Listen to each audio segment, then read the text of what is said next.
तो आप में से किसी विद्यार्थी को हम अभी न जानते हैं न पहचानते हैं, फिर भी ये कोरोना आफत के समय में देश की सेवा करना हम सभी नागरिकों का कर्तव्य है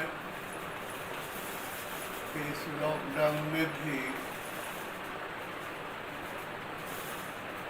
कोई काम पीछे न रह जाए। यही सोचते हुए हमने आज फिजिक्स की पढ़ाई शुरू की है।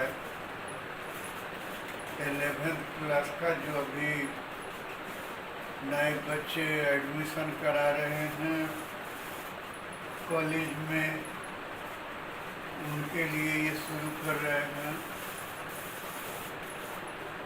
आप लोगों से ये अनुरोध है कि आप लोग हमारे नंबर पर, जो लोग भी ये देखें, इस वीडियो को देखें, यदि उन लोगों को उचित लगे तो हमारा एक नंबर है, ये आपको मोबाइल नंबर 99 392 82 570,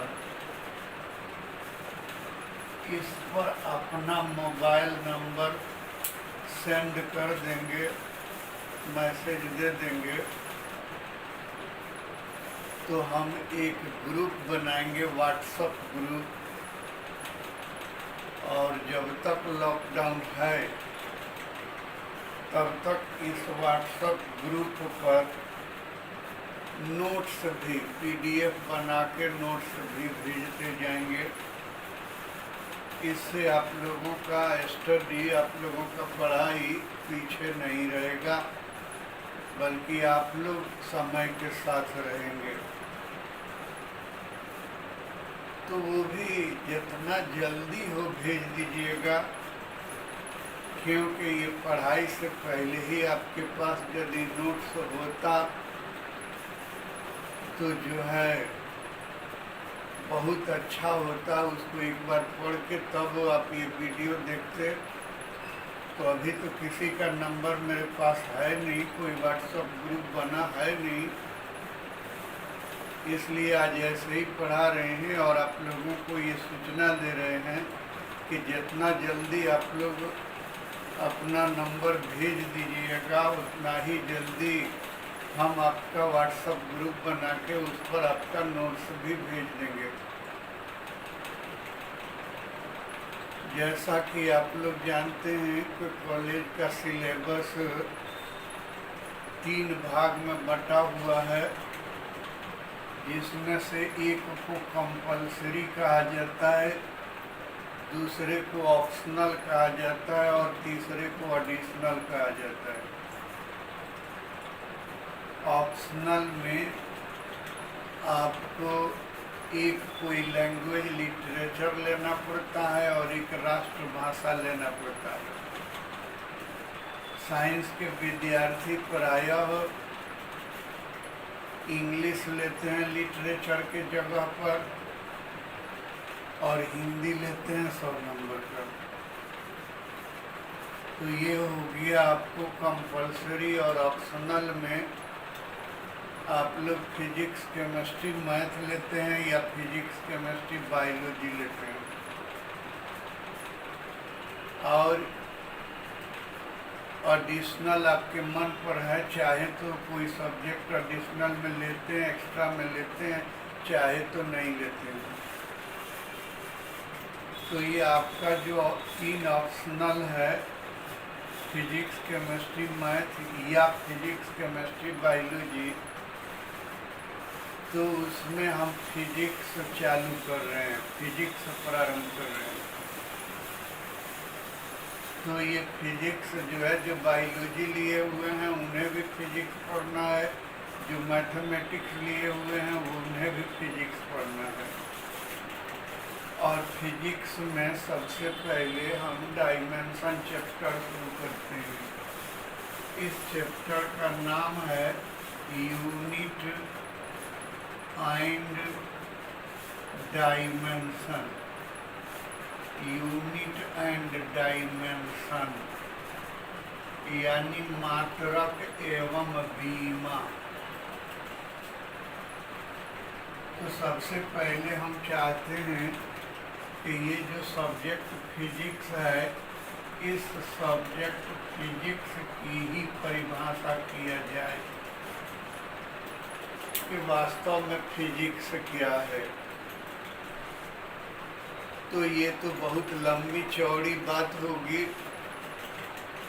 लेकिन आज का युग जो है बहुत लंबी चौड़ी बात करने का नहीं है।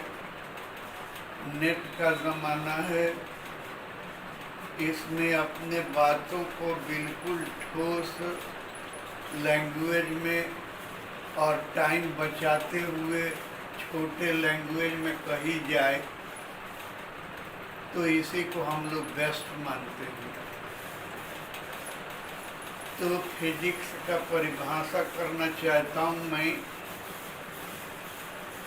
कि physics is the branch of science which deals about nature and natural phenomena। Physics विज्ञान की एक शाखा है जिसमें प्रकृति और प्राकृतिक घटनाओं का अध्ययन किया जाता है। नेचर के विषय में जाना जाता है और नेचुरल फेनोमेनन यानी प्राकृतिक प्रपंच, प्राकृतिक घटना के विषय में हम लोग स्टडी करते हैं फिजिक्स में। ये जो कुछ भी देख रहे हैं, सूरज का रोज निकलना, रोज डूबना यानी ओझल हो जाना, चांद का निकलना, डूब जाना, बादल का लगना, पानी का बरसना, बिजली का कड़कना, ये अगर पूछें तो आप कहिएगा ये नेचर है, चलता रहता है। ये नेचर है, ऐसे ही चलता रहता है। रोज सूरज निकलता है, पश्चिम में जाके डूब जाता है, ओझल हो जाता है। तो ये नेचर है। वो हम लोगों का जन्म लेना, फिर इस धरती पर जीवन गुजारना, फिर एक दिन मर जाना और इस पंच तत्व में विलीन हो जाना, ये सब एक नेचर है। नेचर है, नेचुरल फेनोमेनन है। इसी प्रकृति के बारे में और प्राकृतिक घटना के बारे में फिजिक्स बतलाता है। तो वही कहा कि physics is the branch of science which deals about nature and natural phenomenon. दूसरा ये कहते हैं कि physics is the branch of science which deals about external structure and internal energy of the body or system। Physics विज्ञान की वह शाखा है जो किसी वस्तु की बाहरी रचना के विषय में बतलाता है और आंतरिक ऊर्जा के विषय में बतलाता है। एक्सटर्नल स्ट्रक्चर, बाहरी रचना के विषय में बतलाता है, और इंटरनल एनर्जी, आंतरिक ऊर्जा के विषय में बतलाता है। जैसे कि ढेर सारी गाड़ियां खड़ी हों, उसमें ट्रक हो, बस हो, ट्रेन हो, स्कॉर्पियो हो। आपसे पूछें कि इसमें ट्रेन कौन है तो आप बता देंगे, बस कौन है तो आप बता देंगे, ट्रक कौन है तो आप बता देंगे, स्कॉर्पियो कौन है तो आप बता देंगे, बाइक कौन है ये भी बता देंगे, साइकिल कौन है ये भी बता देंगे, चांद किधर है ये भी बता देंगे, सूर्य किधर है ये भी बता देंगे। क्यों बता देंगे? क्या देख के बता देंगे? इसलिए कि आप जानते हैं कि चांद का एक्सटर्नली चांद कैसा दिखता है, एक्सटर्नली बस कैसा दिखता है, ट्रेन कैसा दिखता है, ये बाहरी रचना आप जानते हैं। इसीलिए आप ये दिन में जो निकलता है उसको सूर्य बोलते हैं, रात में जो निकलता है उसको चांद बोलते हैं, क्योंकि उसकी बाहरी रचना आप जानते हैं। रोड पर चलने वाले किसी सवारी को आप बाइक बोल देते हैं, किसी को साइकिल बोल देते हैं, किसी को बस और ट्रक बोल देते हैं, किसी को स्कॉर्पियो और बोलेरो बोल देते हैं, इसलिए कि उसकी बाहरी रचना आपको मालूम है कि ऐसा होता है, वो आपके दिमाग में बैठा हुआ है। इंटरनल एनर्जी, आंतरिक ऊर्जा। मैंने आपसे पूछा कि ये स्कॉर्पियो जो लगा हुआ है वो क्या है, तो आप कहेंगे कि ये एक वाहन है, एक सवारी है, इसमें आदमी बैठ के यात्रा करता है। मैंने पूछा कि इसमें बैठ के हम पटना जा सकते हैं क्या, तो आप कहेंगे कि यस जा सकते हैं, कोई दिक्कत नहीं है। फिर हमने बस के तरफ इशारा किया कि ये क्या है, आपने कहा कि ये भी वाहन है, सवारी है, इसमें भी आदमी यात्रा करता है। मैंने कहा कि इसमें बैठ के हम पटना जा सकते हैं क्या, कहाँ जा सकते हैं, कोई दिक्कत नहीं है। तब मैंने कहा कि ऐसा करो कि बस में 50 आदमी बैठा हुआ है, जब ये स्कॉर्पियो से भी हम पटना जा सकते हैं और बस से भी जा सकते हैं, तो बस वाले पूरे सवारी को उतार के 50 आदमी को स्कॉर्पियो पर लाद दो और भेज दो पटना। जवाब क्या होगा आपका? आपका जवाब होगा आप कुछ गलत कह रहे हैं। स्कॉर्पियो में इतनी एनर्जी नहीं है कि वो 50 आदमी को ढो सके, न उसमें इतना स्पेस है, न उसमें इतना एनर्जी है कि वो 50 आदमी को ढो सके। यह ज़्यादा से ज़्यादा 6-7 आदमी को ले जा सकता है, 10 आदमी को ले जा सकता है, इससे ज़्यादा ये नहीं ले जा सकता है। क्या कहा आपने? कि स्कॉर्पियो में इतना एनर्जी नहीं है,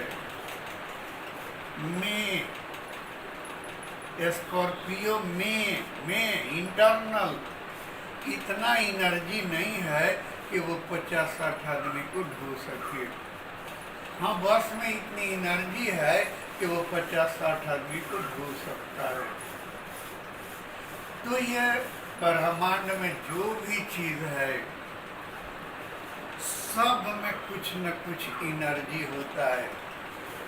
यहाँ तक कि हमारे आपके शरीर में भी एनर्जी होता है, लेकिन हमारे आपके शरीर में सब आदमी के ABCD सब आदमी है, तो सब के शरीर में बराबर एनर्जी नहीं है।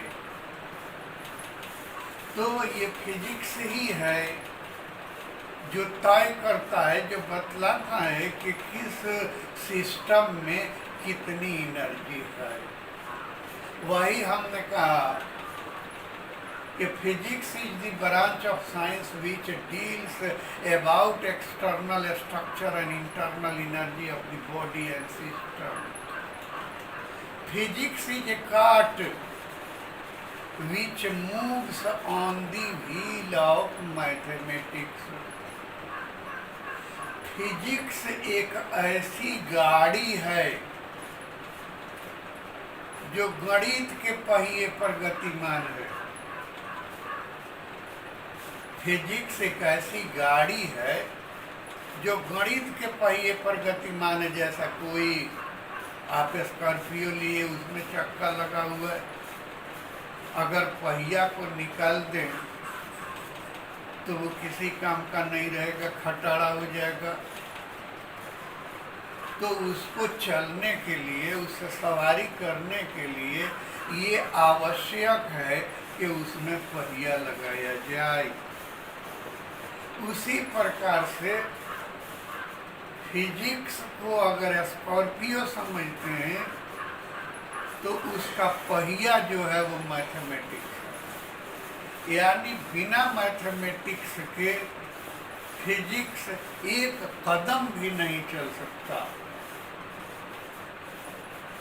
तब आप सोच रहे होंगे कि इसका अर्थ हो गया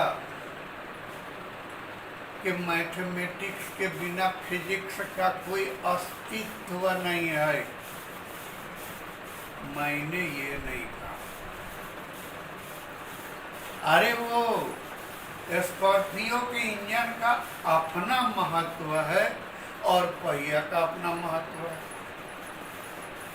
अगर आप स्कॉर्पियो में से पूरा इंजन निकाल दें, खाली पहिया वगैरह उसमें रहने दें, तो भी तो नहीं चलेगा, तो भी तो किसी काम का नहीं रहेगा. तो इस प्रकार से हम ये कहना चाहते हैं कि फिजिक्स में फिजिक्स और मैथमेटिक्स मिलकर काम करते हैं और मिलकर ये विज्ञान के क्षेत्र को आगे की ओर बढ़ाते हैं. तो इस प्रकार से फिजिक्स का ये परिभाषा हो गया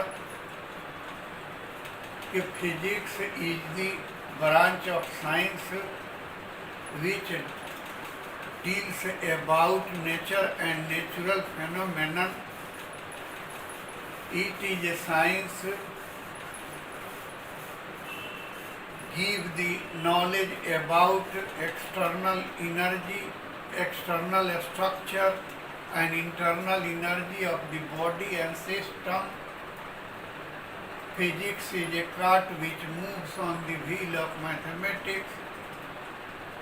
भौतिकी विज्ञान का एक शाखा है जो प्रकृति और प्राकृतिक घटनाओं के विषय में बतलाता है. यह एक ऐसा विज्ञान है जो किसी वस्तु या तंत्र की बाहरी रचना और आंतरिक ऊर्जा की जानकारी देता है. फिजिक्स एक गाड़ी है जो गणित के पहिए पर गतिमान है. अब क्या है कि ये फिजिक्स में अभी आपको मैं बताऊं कि आता है फिजिकल क्वांटिटी. फिजिकल क्वांटिटी का हिंदी होता है भौतिक राशि. लंबा चौड़ा परिभाषा नहीं, हम वो नहीं करते. हम कोई भी परिभाषा बहुत छोटे में देते हैं. और वो क्या दे रहे हैं कि वह सभी पदार्थ जिन्हें मापी या तौली जा सकती है उन्हें फिजिकल क्वांटिटी कहा जाता है. बस हमारे इस बात को याद रखिए. कोनो बड़ी बात आपसे नहीं कह रहे हैं. हम कह रहे हैं कि कोई वस्तु है, ये कलम है, मैंने पूछा कि ये फिजिकल क्वांटिटी है, आपको सोचना है कि क्या इसको नाप सकते हैं। यदि नाप सकते हैं तो ये फिजिकल क्वांटिटी है, यदि तौल सकते हैं तो ये फिजिकल क्वांटिटी है, यदि नाप भी सकते और तौल भी सकते, यानी दोनों काम कर सकते हैं, नाप भी सकते हैं और तौल भी सकते हैं, तो भी फिजिकल क्वांटिटी है। केवल नाप सकते हैं तो भी फिजिकल क्वांटिटी है, केवल तौल सकते हैं तो भी फिजिकल क्वांटिटी है। तो ये बात याद रखिए कि जितना चीज़ों को नापा या तौला जा सकता है वो फिजिकल क्वांटिटी है। तो क्या है कि यही एक शर्त याद रखिए कि जिन चीज़ों को नापा जाता है या तौला जाता है वो फिजिकल क्वांटिटी है। फिजिकल क्वांटिटी को हम लोग दो भागों में बांटे हुए हैं। ये फिजिकल क्वांटिटी को हम लोगों ने दो भागों में बांट रखा है। एक को कहते हैं basic physical quantity, basic physical quantity,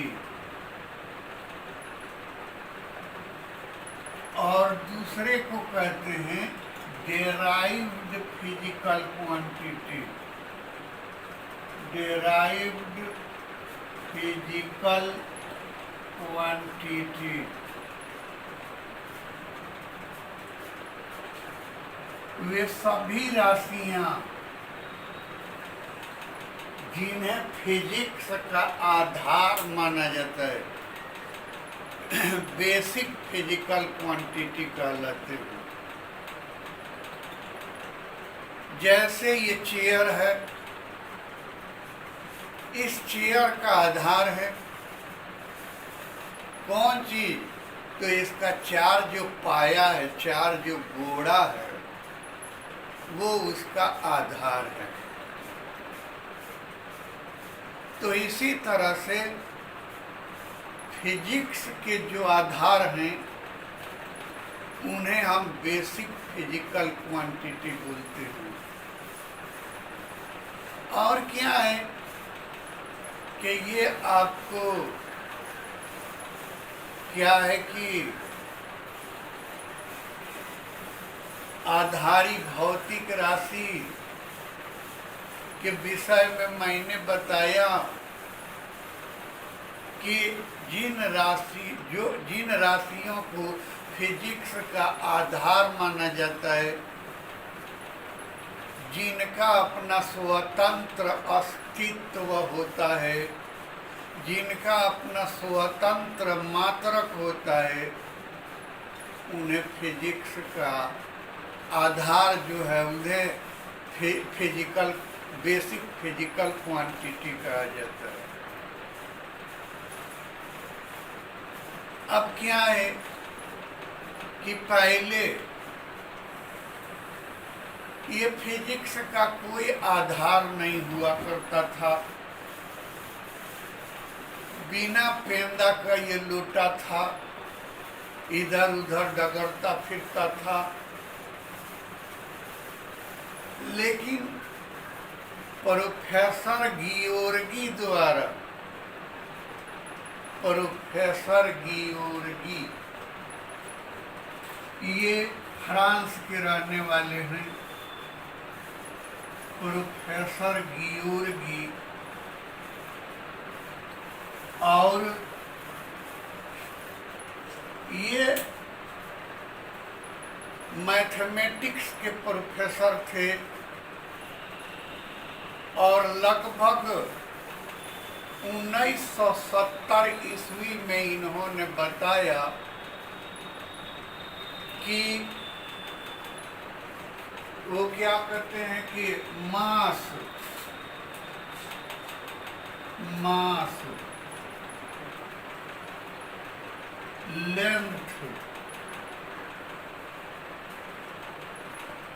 length और टाइम, ये बेसिक फिजिकल क्वांटिटी में मास, लेंथ, टाइम, द्रव्यमान वो क्या कहते हैं, लंबाई और समय बेसिक फिजिकल क्वांटिटी हैं। ये बात 1917 से चलते चलते 1970 ईस्वी तक पहुंची। सबसे पहले 1960 ईस्वी तक पहुंची और 1960 ईस्वी में इंटरनेशनल वैज्ञानिकों के द्वारा, यानी कि 1951 में, 1954 में, 1957 में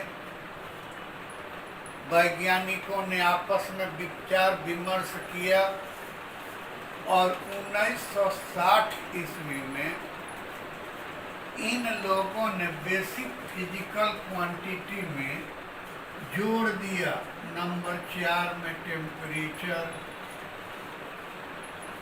टेम्परेचर का अर्थ तापमान,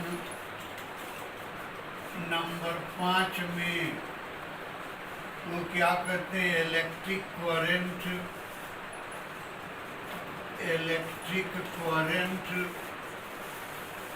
विद्युत धारा, और नंबर 6 में ऑप्टिक इंटेंसिटी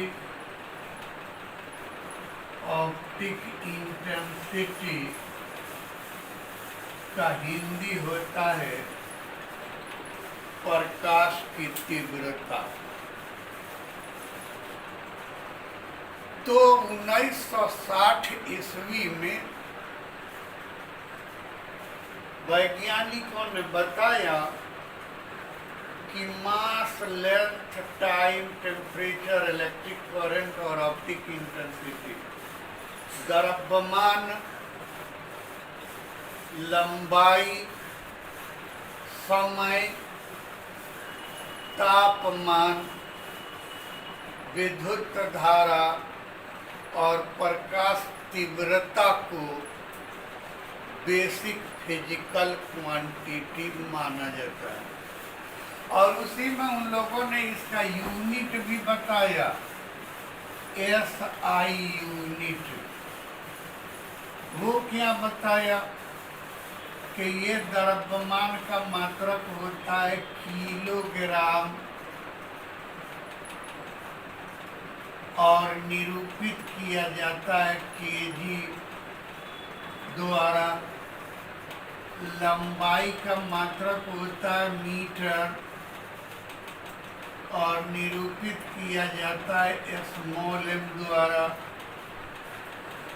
टाइम का यूनिट सेकंड और इसको निरूपित किया जाता है S द्वारा। टेम्परेचर का SI यूनिट केल्विन और निरूपित किया जाता है K द्वारा। इलेक्ट्रिक करंट का एम्पियर और निरूपित किया जाता है A द्वारा। ऑप्टिक इंटेंसिटी का कैंडिला और निरूपित किया जाता है CD द्वारा। तो ये 6 बेसिक फिजिकल क्वांटिटी हुए और मास अर्थात द्रव्यमान मात्रक किलोग्राम, लेंथ लंबाई मात्रक मीटर, टाइम समय मात्रक सेकंड, टेम्परेचर तापमान मात्रक केल्विन, इलेक्ट्रिक करंट मात्रक एम्पियर, इलेक्ट्रिक करंट विद्युत धारा मात्रक एम्पियर, और क्या है कि ऑप्टिक इंटेंसिटी प्रकाश की तीव्रता मात्रक कैंडिला CD। 1970 ईस्वी में 1970 ईस्वी में एक और फिजिकल क्वांटिटी इसमें जोड़ा गया और इसको कहते हैं amount of matter. Amount of matter, पदार्थ का परिमाण, और इसका मात्रक होता है मोल और निरूपित किया जाता है छोटा m से MOL। तो इस प्रकार जिस तरह से आपको केमिस्ट्री में एलिमेंट का अपना महत्व है, यानी कि hydrogen, oxygen, chlorine, bromine, iodine, acetylene, sodium, potassium, calcium, ये सब एलिमेंट हैं, तत्व हैं। इनके बिना तो कोई यौगिक, कोई कंपाउंड बन ही नहीं सकता, अर्थात केमिस्ट्री का कोई फायदा ही नहीं रह जाएगा। तो जो महत्व केमिस्ट्री में एलिमेंट का है, तत्व का है, वही महत्व फिजिक्स में बेसिक फिजिकल क्वांटिटी का है।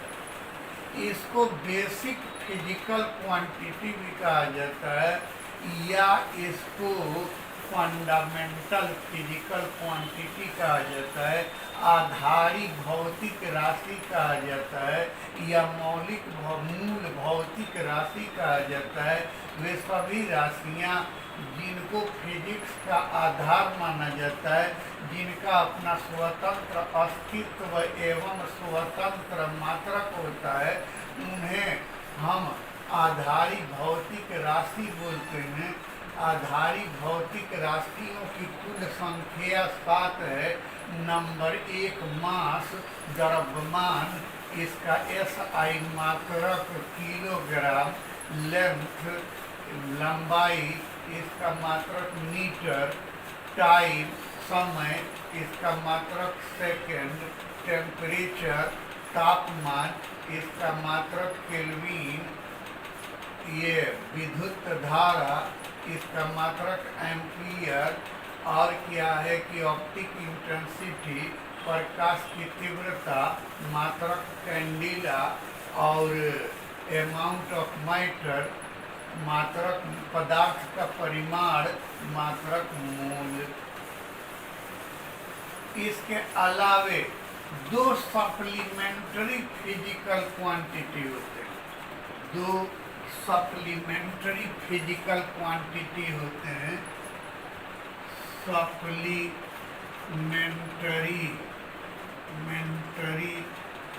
फिजिकल क्वांटिटी, फिजिकल क्वांटिटी यानी पूरक भौतिक राशि। इनकी संख्या भी 2 है। Number 1 plane angle.